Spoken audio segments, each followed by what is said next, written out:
Right ఇక AP అసెంబ్లీలో CM Chandrababu Naidu మాట్లాడుతున్నారు. ఇప్పుడు లైవ్ చూద్దాం. డ్రోన్స్ ఉపయోగిస్తాం, ఇంకా ఎక్కడెక్కడ ఏజెన్సీస్ని పెట్టాలంటే అన్నీ కూడా పెడతాం. అవన్నీ పెట్టి పూర్తిగా బార్డర్లో కూడా మన రాష్ట్రానికి రాకుండా కూడా చెక్ చేసి యంత్రాంగాన్ని కూడా క్రియేట్ చేసుకుంటామని చెప్పి కూడా నేను మీకు తెలియజేస్తున్నా.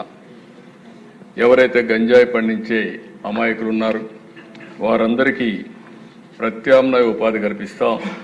వారిని కూడా రిక్వెస్ట్ చేస్తున్నాం, మీరు ఎక్కడ కూడా గంజాయి పండించద్దని కూడా వారందరికీ చెప్తున్నాను. రెండోది దిశ, ఈ విషయంలో నేను 5 సంవత్సరాలు గడిచిన ప్రభుత్వంలో చూశాను. ఒక్కసారి అసెంబ్లీలో చర్చించిన దాఖలాలు లేవు, ఒక్కసారి సమీక్ష చేసిన దాఖలాలు లేవు. ఏ ప్రభుత్వమైనా చిత్తశుద్ధితో ఉన్నప్పుడు రివ్యూ చేయడం కానీ యాక్షన్ తీసుకోవడం కానీ జరిగితే కొంతవరకైనా కంట్రోల్ అవుతుంది. అవన్నీ చేయని పరిస్థితి వచ్చింది. అందుకని అధ్యక్ష, దీంట్లో రాజీ లేదు. రెండో విషయం కూడా నేను ఒకటే కోరుతున్నా, ఈరోజు సోషల్ మీడియాను మనం చూస్తున్నాం. విచ్చలవిడితనం వచ్చింది, క్యారెక్టర్ అసాసినేషన్ జరిగే పరిస్థితి వస్తుంది, ఆడబిడ్డలు తలెత్తుకొని తిరగలేని పరిస్థితి వస్తూ ఉంది. ఇది మంచి సాంప్రదాయం కాదు. నాకు చాలా సంతోషం, అసెంబ్లీలో బూతులు లేవు. ఇప్పుడు అసెంబ్లీ అంతా కూడా సబ్జెక్ట్స్ పైన చర్చించే పరిస్థితికి వచ్చాం. ఆ 5 సంవత్సరాలు అసెంబ్లీలో బూతులు మాట్లాడడం, బయటంతా భయంకరంగా ఉండడం, ప్రజాస్వామ్యం పూర్తిగా అపహాస్యం కాబడింది. అలాంటి అన్ని పోయే పరిస్థితికి వచ్చాయి. ఈరోజు మళ్ళీ రాష్ట్రంలో ఒకటే విజ్ఞప్తి చేస్తున్నాం, ఎవరైనా సరే ఆడబిడ్డల పైన అత్యాచారాలు చేసి తప్పించుకోవాలంటే ఈ ప్రభుత్వంలో వీలు కాదు. అదే చివరి రోజు అవుతుందని మరొకసారి హెచ్చరిస్తున్నా, చాలా కఠినంగా చెప్తున్నా. ఇంకా కొంతమంది అక్కడక్కడ చూస్తున్నాను, ఆకతాయిలున్నారు, ఇష్టానుసారంగా ప్రవర్తిస్తున్నారు. వారందరికీ కూడా ఒక మెసేజ్ పోవాల్సిన అవసరం ఉంది.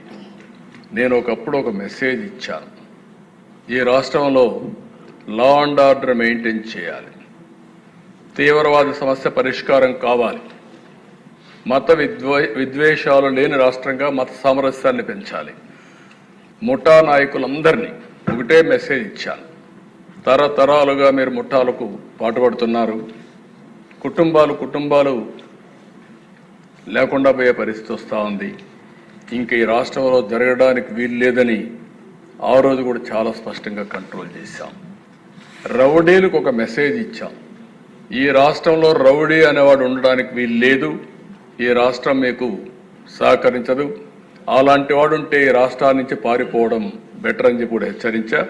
ఇప్పుడు కూడా చెప్తున్నా, ఎవరైనా సరే రౌడీజం చేసి మళ్ళా తప్పించుకుంటామంటే అలాంటి వాళ్ళని ఎట్టి పరిస్థితుల్లో వదిలిపెట్టమని అసెంబ్లీ సాక్షిగా హెచ్చరిస్తున్నారని కూడా అయితే అధ్యక్ష, ఇవన్నీ జరగాలంటే ఈరోజు మనం చూస్తే కొన్ని చట్టాలు కూడా పగడ్బందీగా ఉండాల్సిన అవసరం ఉంది. అందుకే ల్యాండ్ గ్రాబింగ్ బిల్ నిషేధం కింద 2024 కొత్త చట్టం తీసుకొస్తున్నాం.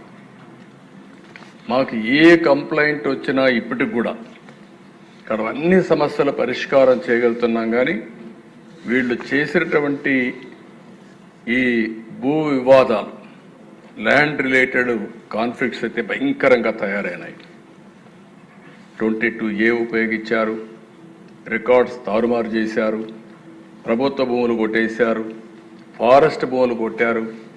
ఇవి మామూలుగా ఫారెస్ట్ భూములకి దగ్గరికి ఎవరు పోరు, అలాంటివి కూడా జరిగే పరిస్థితి వచ్చింది. అందుకే ఈ ప్రత్యేక చట్టం కూడా గుజరాత్లో చాలా బాగా పనిచేసింది. ఎవరైనా సరే ల్యాండ్ గ్రాబింగ్ చేస్తే, భూ కబ్జాలకు పాటుపడితే ప్రభుత్వం కేసు పెట్టిన తర్వాత దాన్ని ప్రూవ్ చేసుకునే బాధ్యత కూడా వాళ్ళపైనే ఉంటుంది. దాంట్లో మళ్ళీ ఏమాత్రం కూడా ఉపేక్ష లేదు. అలాంటి పగడ్బందీ చట్టాన్ని కూడా తీసుకొస్తున్నాం. ఈ చట్టం ద్వారా ఎక్కడైనా ఎవరైనా సరే భూ కబ్జా చేయాలంటే భయపడే పరిస్థితి రావాల్సిన ఉంది. అలాంటి చట్టాన్ని కూడా తీసుకొస్తామని చెప్పి కూడా నేను మీకు తెలియజేస్తున్నాను. అదే మరి అధ్యక్ష, ఈరోజు టెక్నాలజీ డ్రోన్స్ ఉపయోగిస్తున్నాం. ఇంకా మా వాళ్ళందరూ మాస్టరైజ్ చేస్తున్నారు. అవసరమైతే డ్రోన్స్ ద్వారా నైట్ పెట్రోలింగ్ కూడా చేయడానికి, పోలీస్ పెట్రోలింగ్ బదులు డ్రోన్ పెట్రోలింగ్ చేయడానికి కూడా శ్రీకారం చుడుతున్నాం. సీసీటీవీ కెమెరాలు పెడుతున్నాం, లేటెస్ట్ టెక్నాలజీ పెడుతున్నాం. ఒక్కొక్కసారి అధ్యక్ష చాలామంది కేసుల్లో తప్పించుకుంటున్నారంటే నేరాలు చేయడం, సాక్ష్యాలను తారుమారు చేయడం, తద్వారా పనిష్మెంట్ లేకుండా తప్పించుకునే పరిస్థితికి వస్తున్నారు. కానీ ఇటీవల డిపార్ట్మెంట్ మీరు చూస్తే చాలా గట్టిగా పనిచేసి 2-3 నెలల్లోనే శిక్షలు పడే కన్విక్షన్ వచ్చే పరిస్థితి తీసుకొచ్చారు. దానికి డిపార్ట్మెంట్ మనస్ఫూర్తిగా అభినందిస్తున్నా. ఇది వండర్ఫుల్ వర్క్. దీన్ని ఇంకా పకడ్బందీగా మనం చేయాల్సిన అవసరం ఉంది. ఇది కూడా చేస్తామని చెప్పి నేను మీకు తెలియజేసుకుంటూ, ఇంకొక పక్కన సైబర్ సెక్యూరిటీ కూడా చాలా ముఖ్యం. దీంట్లో కూడా 26 సైబర్ పోలీస్ స్టేషన్లు పెడుతున్నాం.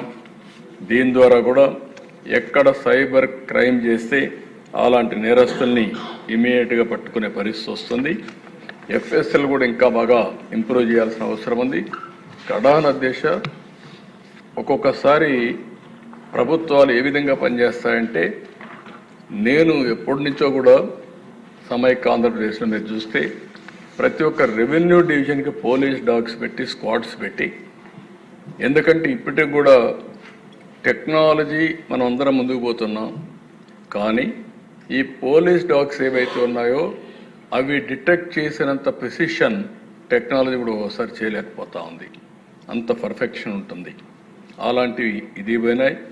ఫారెన్సిక్ ఎవిడెన్స్ని ఎప్పటికప్పుడు సెక్యూరిటీ పెట్టి ఫస్ట్ హ్యాండ్గా అక్కడ మొత్తం ప్రొటెక్ట్ చేస్తేనే కేసు ముందుకు పోయే పరిస్థితి వస్తుంది.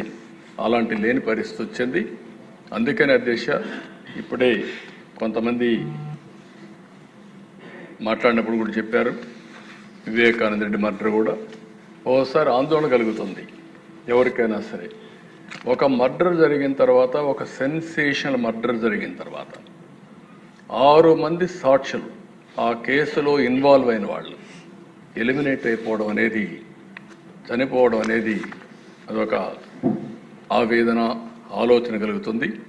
ఎప్పుడైనా పోలీస్ డిపార్ట్మెంట్ గుర్తుపెట్టుకోవాల్సింది, ఒక సెన్సేషనల్ కేసు వచ్చినప్పుడు దాని తర్వాత పరిణామాలన్నిటి కూడా క్షుణ్ణంగా ఎగ్జామిన్ చేసి ఎప్పటికప్పుడు యాక్షన్ తీసుకోవాల్సిన అవసరం ఉంది.